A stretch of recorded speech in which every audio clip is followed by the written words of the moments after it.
পড়না, তুই ট্র্যাপ সাজিয়েছিস? চিরটা কাল তো অন্য লোককে ট্র্যাপে ফেলে তাদের সর্বনাশ করে এসেছিস তুই, তাই আজকে আমিও তোর জালেই তোকে ফাঁসালাম ঈশা। তুই ভূত সেজে লুকিয়েছিলিস তো, সেই জন্য ভূতের ভয় দেখিয়েই আমি তোকে বার করে এনেছি। এবার তোর খেলা শেষ। ফাইনালি ঈশা হালদার, শ্রীপর্ণা দত্তকে কিডন্যাপিং, সরকারি অর্থ তছরূপ আর সাধারণ জনগণকে প্রতারণার কারণে তোমাকে গ্রেফতার করা হলো। এই নিয়ে চলো ওনাকে।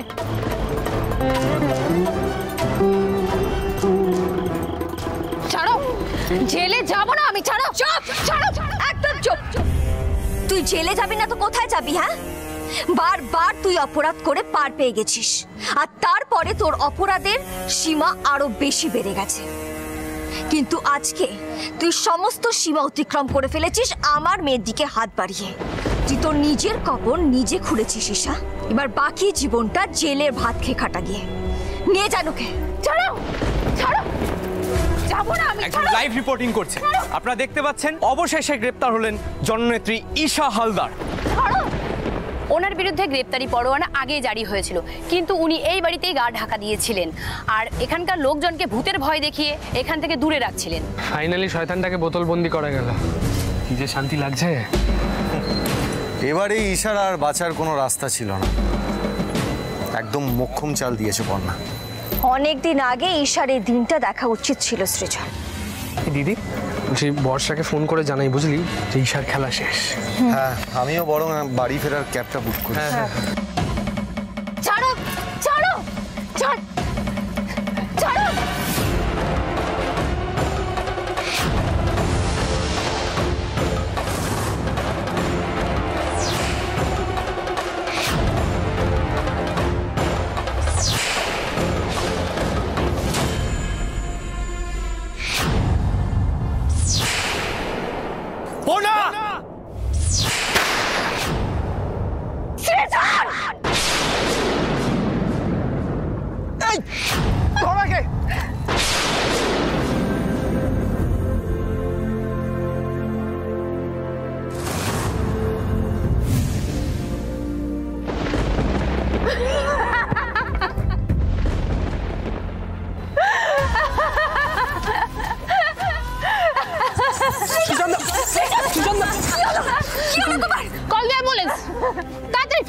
Yes, madam. সৃজন কিচ্ছু হবে না, কিচ্ছু হবে না। এই তো আমি এখানে।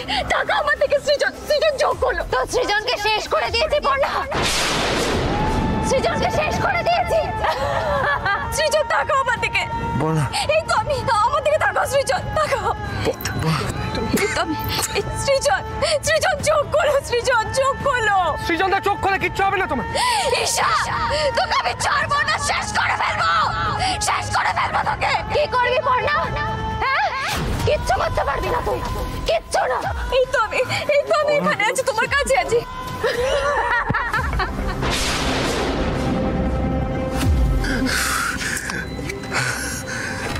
চোখ খোলো সৃজন। ওকে তো ম্যাডাম, অ্যাম্বুলেন্স ডাকুন তাড়াতাড়ি। এখনই আসবে। অনির্বাণ, তুমি এদিকটা দেখো, আমি ঈশা হালদারকে নিয়ে যাচ্ছি। সৃজন না, সৃজন চোখ খোলো। সৃজন,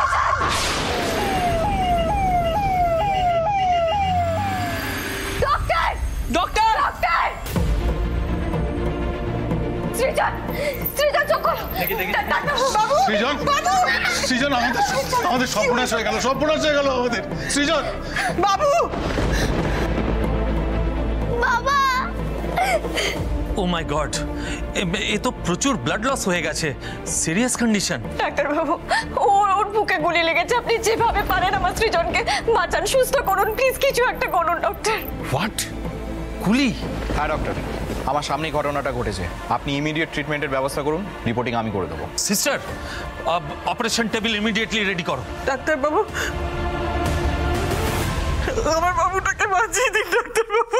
I will try my level best. ভেতরে নিয়ে এসো।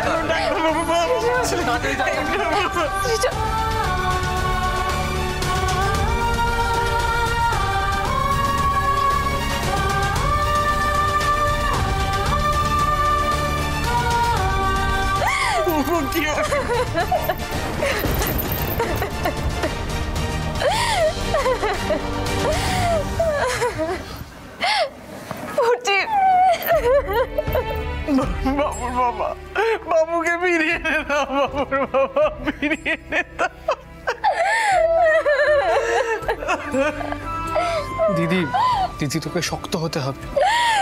শোকের নিমিষে যে কোথা থেকে কি হয়ে গেল কিচ্ছু বুঝতে পারলাম না বাবা। ওই ঈশা সৃজনকেও ছাড়লো না। বন্যা, তুমি এত চিন্তা করো না, কিচ্ছু হবে না। সৃজনে কিচ্ছু হবে না। ঈশ্বর আমাদের এত বড় ক্ষতি করতে পারেন না, কিছুতেই পারেন না।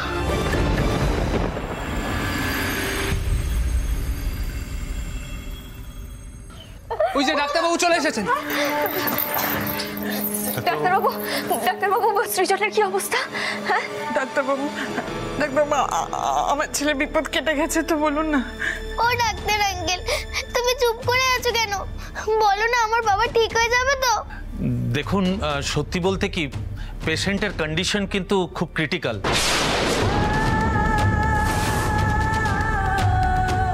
অনেকটা ব্লাড লস হয়ে গেছে, আর তার মধ্যে অপারেট করে গুলিটা বার করতে হবে। অনেক ইউনিট ব্লাড দরকার। ডাক্তারবাবু, যত ব্লাড লাগে আমি দেব, কিন্তু যে করেই হোক আমার সৃজনকে আপনারা সুস্থ করুন। ডাক্তারবাবু, আমিও রক্ত দেবো, শুধু আপনি আমার ছেলেটাকে বাঁচিয়ে দিন ডাক্তারবাবু। না কৃষ্ণা, তোমার তো হাই সুগার আছে, তোমাকে রক্ত দিতে হবে না।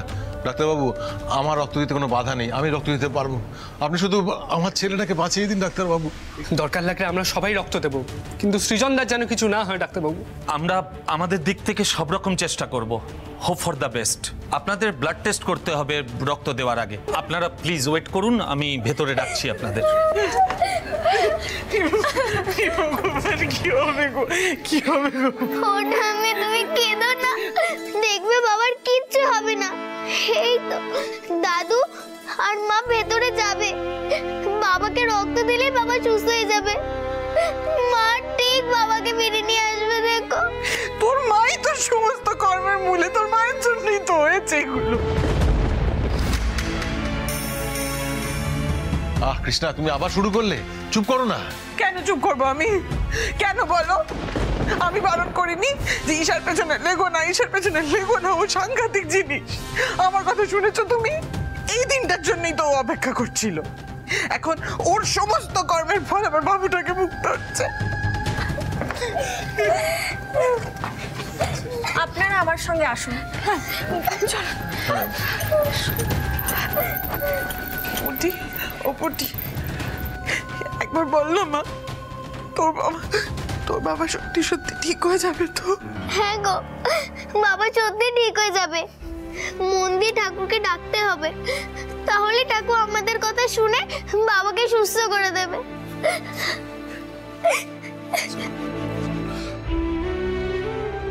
হে মা মঙ্গলচণ্ডী, ঠাকুর আমার ছেলেটাকে সুস্থ করে দাও ঠাকুর। ঘরের ছেলেটাকে ঘরে বেরিয়ে দাও ঠাকুর। এই মুহূর্তের সব থেকে বড় খবর, জননেত্রী ঈশা হালদারের গুলিতে আহত সৃজন দত্ত আশঙ্কাজনক অবস্থায় হাসপাতালে ভর্তি। পুলিশ গ্রেফতার করেছে ঈশা হালদারকে। 24 ঘন্টার পুলিশ হেফাজতে রাখা হয়েছে। আগামীকাল তাকে আদালতে পেশ করা হবে। এই রে, এত কিছু করেও ঈশা শেষে ধরা পড়ে গেল। এই গুবর বাবা, তারপরে তো আবার ওই সৃজন গুলি খেয়েছে গো। তুমি আবার দেখতে যাবে নাকি ওকে? তোমার কি মাথা খারাপ হয়েছে নাকি? ওরা আগে থেকেই যেভাবে আমাদের উপর ক্ষেপে আছে, এখন এই সমস্ত ন্যাকামি করতে গেলে না হাসপাতালে পিটিয়ে পাঠ করে দেবে। বাবা, না না না, আমাদের যদি আবার জেলে দিয়ে দেয়, দরকার নেই। আমরা না অমুখ হব না, বুঝলে তো? একদম। এখন কয়েকটা দিন আমাদের চুপচাপ খুব সাবধানে থাকতে হবে। কি ভেবেছো তুমি? তুমি মহান সাজবে রক্ত দিয়ে? তুমি নিজের সমস্ত দোষ ঢাকার চেষ্টা করছো না এগুলো করে? শোনো পর্ণা, আজকে তোমার আর ঈশার নিজস্ব রেশারেশির কারণে আমার বাবুটাকে ফল ভোগ করতে হচ্ছে। কৃষ্ণা, কি হচ্ছে কি? বাইরের লোকের সামনে এসব তুমি কি বলছো?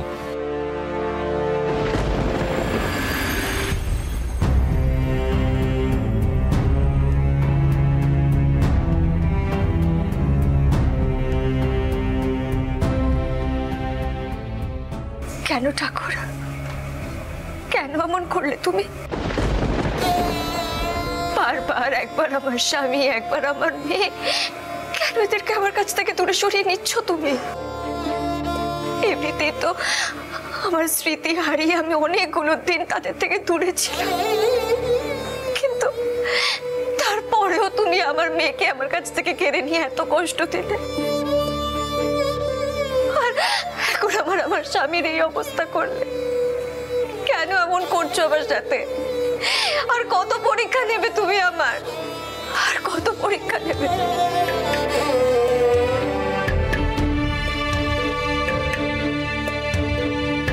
দিদি, ওমা কি করছো এটা? তোমার তো এক্ষুনি হাতরে পুড়ে যেত।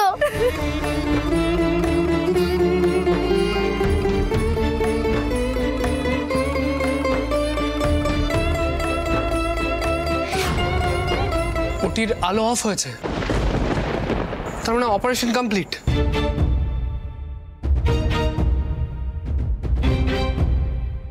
ডাক্তারবাবু কি অবস্থা? দেখুন, গুলিটা পাঁজরের ভেতর ঢুকে দু টুকরো হয়ে গেছে। এক টুকরো পাঁজর ঘেঁষে ছিল, সেটাকে বের করা পসিবল হয়েছে, কিন্তু আরেকটা টুকরো এখনো ভেতরেই রয়েছে। আর সেটা বের করতে গেলে পেশেন্টের কিন্তু হার্ট অ্যান্ড লাংস দুটোই ড্যামেজের চান্স আছে।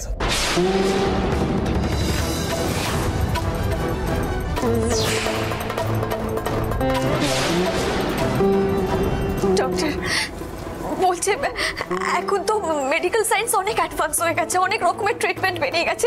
প্লিজ কিছু একটা করুন, যে করে হোক আমার স্বামীকে আপনারা সুস্থ করুন। টাকা নিয়ে ভাববেন না, যত টাকা লাগবে আমি দিতে রাজি আছি, কিন্তু প্লিজ কিছু একটা করুন। ম্যাডাম, প্রশ্নটা টাকার নয়, প্রশ্নটা এক্সপার্টাইজ অ্যান্ড এক্সপিরিয়েন্সের। বোঝার চেষ্টা করুন, আপনার হাজবেন্ডের কেসটা কিন্তু রেয়ার অ্যান্ড ক্রিটিক্যাল। ডাক্তারবাবু, তাহলে এখন কি করা যাবে সেটা তো বলুন। মানে গুলিটা শরীরের ভিতরে থাকবে সেটা তো হতে পারে না। না, দেখুন, এটা অপারেট করার মতো একজন এক্সপিরিয়েন্স ডক্টর আমাদের দরকার, আর একজনই আছেন ডক্টর ত্রিবেদী, কিন্তু তিনি এখন একটা সেমিনার অ্যাটেন্ড করতে বিদেশে গেছেন। ওনাকে এমার্জেন্সি বেসিসে আমরা আনানোর ব্যবস্থা করছি।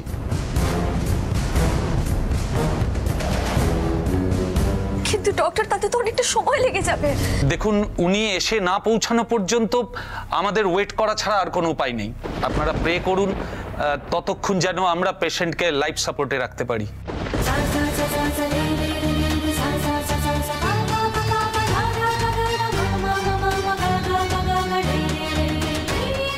ডক্টর, ওই ডক্টর ত্রিবেদীর আসতে কতটা সময় লাগতে পারে? দেখুন ম্যাডাম, সেটা ঠিক বলা সম্ভব নয়। আমরা আগে ডক্টর ত্রিবেদীকে কন্ট্যাক্ট করি, আর কন্ট্যাক্ট করতে পারলেই আমরা আপনাদের জানিয়ে দেব। হ্যাঁ, তবে রাত অনেক হয়েছে, এবার আপনারা বাড়ি যান, কারণ রাতে আপনাদের এতজনকে কিন্তু অ্যালাউ করতে পারবো না।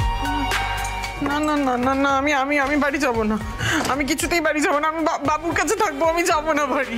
না না কৃষ্ণা, এতজন মিলে এখানে থেকে কি করব বলো? আমরা চলো, আমরা বরং বাড়িতে গিয়ে একসঙ্গে প্রার্থনা করি ভগবানের কাছে। হ্যাঁ, ঠিক বলেছেন দিদি, বাড়ি চল।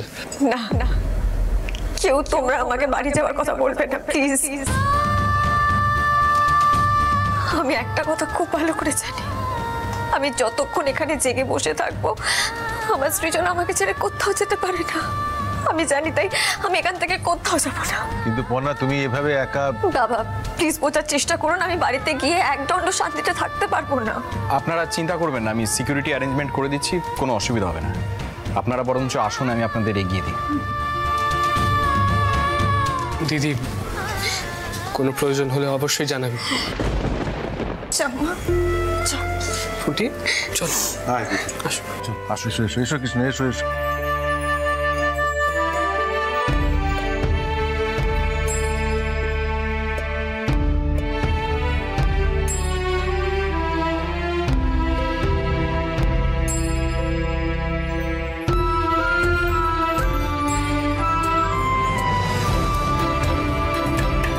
এবার বাকি জীবনটা জেলে ভাত খেয়ে কাটা গিয়ে নিয়ে জানো কেন?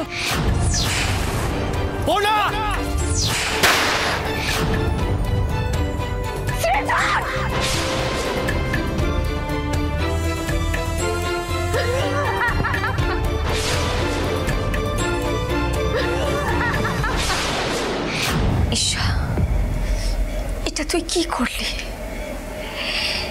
তুই এর আগে যতবার আমার ক্ষতি করেছিস আমি একাই সেই ধাক্কা সামলে নিয়েছি, কিন্তু আজ তুই পুটির কোনো ক্ষতি করতে পারলি না বলে এইভাবে আমার শীতের সিঁদুরের দিকে হাত বাড়ালি। তুই তুই এটা করতে পারলি? তোকে আজকে আমার মানুষ ভাবতে ঘেন্না করছে। চকু দাদা তুমি দেখো, ঈশার মতন এত খারাপ নোংরা একটা মানুষের জন্য যেন আমার শীতের সিঁদুর এতটুকু ফিকে না হয়। তুমি সৃজনকে আমার কাছে ফিরিয়ে দিও আমার কাছে।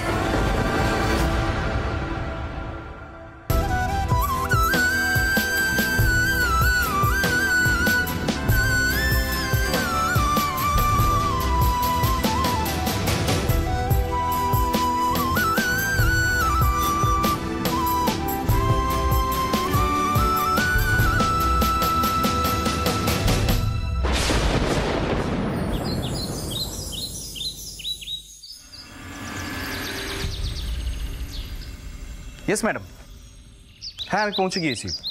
হ্যাঁ পর্ণা ম্যাডাম এখানেই আছেন। ম্যাডাম, অঙ্কিতা ম্যাডাম আপনার সাথে একটু কথা বলবেন। আপনাকে তো ফোনে পাওয়া যাচ্ছে না, আমি এদিকেই আসছিলাম, তাই উনি বললেন আপনাকে ফোনটা দিতে।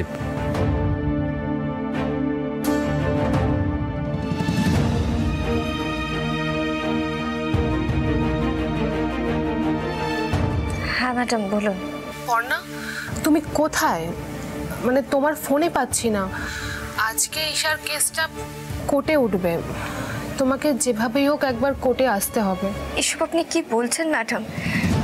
এদিকে সৃজন জমে মানুষে টানাটানি করছে আর ওকে এই অবস্থা একা ফেলে রেখে আমি ইম্পসিবল ম্যাডাম। আমি এখন কোথাও যেতে পারবো না, আমি যাব না কোর্টে। পর্ণা কোর্টে না গেলে কি করে হবে? ওকে যেভাবেই হোক রাজি করাতে হবে। পর্ণা, আমি তোমার দিকটা বুঝতে পারছি, তুমিও একটু বোঝো। আজই একমাত্র সুযোগ। বাবু কি অবস্থা বাবুর? ওই ডাক্তার এসছেন?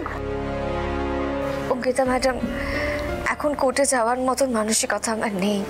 I am sorry. আগে তো আমার স্বামীর জীবন, এরপরে আমি অনেক সুযোগ পাবো ঈশাকে ধরার, কিন্তু সৃজনের যদি কিছু হয়ে যায়। পর্ণা প্লিজ তুমি এই ভুলটা করো না। ঈশা তাহলে ধরা ছোঁয়ার বাইরে চলে যাবে। ও বড় উকিল হায়ার করেছে, কিভাবে কি সাজাবে বলা মুশকিল। তার মধ্যে তোমরা যদি কোর্টে না আসো ওরা আরো সুযোগ পেয়ে যাবে পর্ণা, আর ঈশা কেসটা জিতে যাবে পর্ণা, বুঝতে পারছো না? সবই তো শুনলেন, এই কেসটা কিন্তু আমাকে জিততেই হবে। আপনি চিন্তা করবেন না, এই কেস আমরা এমনিই জিতে যাব। কেসটাকে এমন করে সাজাবো যে আপনার এগেনস্টে কোনো যুক্তি ধোপে টিকবে না। তবে হ্যাঁ, পুলিশের হোলস্টার থেকে বন্দুক নিয়ে গুলি চালিয়েছেন তো, ম্যাক্সিমাম 2-3 বছরের জেল হতে পারে। অবশ্য তার আগেই আমি আপনাকে জামিন করিয়ে নেব। আপনি শুধু আমার দিকটা একটু দেখেন। আমি তো বলেইছি আপনাকে, যত টাকা লাগে আমি আপনাকে দেব। আপনি শুধু আমাকে এখান থেকে বের করার ব্যবস্থা করুন, কেসটা আমাকে জিতিয়ে দিন। আপনাকে না আমি মালামাল করে দেব।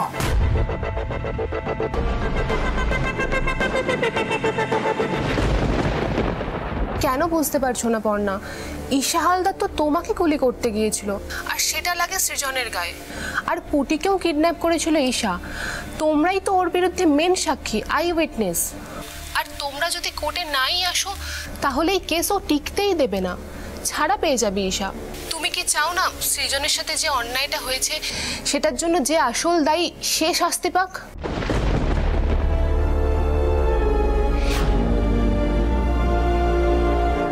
পর্ণা সত্যি আসবে না? আপনি যাবেন না ম্যাডাম? এই অঙ্কিতা ম্যাডাম কি বললো রে? আজকে ঈশাকে কোর্টে তোলা হচ্ছে, তাই অঙ্কিতা ম্যাডাম আমাকে ফোন করে কোর্টে সাক্ষী দেওয়ার জন্য ডাকছিলেন। তা তুই যাবি না কোর্টে? মা তুমি যাবে? ফুটি, জানো মা, তুমি যখন অসুস্থ ছিলে তখন আমাদের ডক্টর আন্টি বলতে পারছিল না যে তুমি আমাদের কাছে ফিরবে কি ফিরবে না। তাই আমি আর বাবা মন দিয়ে যোগ্যতাটাকে ডাকছিলাম। তুমি তো বলো ভয় না পেতে, শুধু ফাইট করতে। বাবা দেখবে নিশ্চয়ই ঠিক হয়ে যাবে। ওই দুষ্টু ঈশানটির জন্যই তো বাবার গুলিটা লেগেছিল। তুমি একদম ঈশানটিকে ছেড়ো না মা। যদি তুমি এই দুষ্টু ঈশানটিকে এবার ছেড়ে দাও, তাহলে বাবা যখন সুস্থ হয়ে ফিরে আসবে তুমি বাবাকে কি বলবে?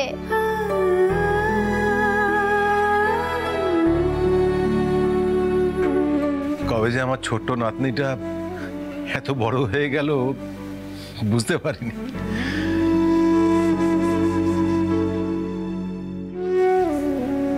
না, আমি কিন্তু পুটির সঙ্গে একমত। তুমি যাও, আমরা সবাই এখানে আছি। পুটিমা,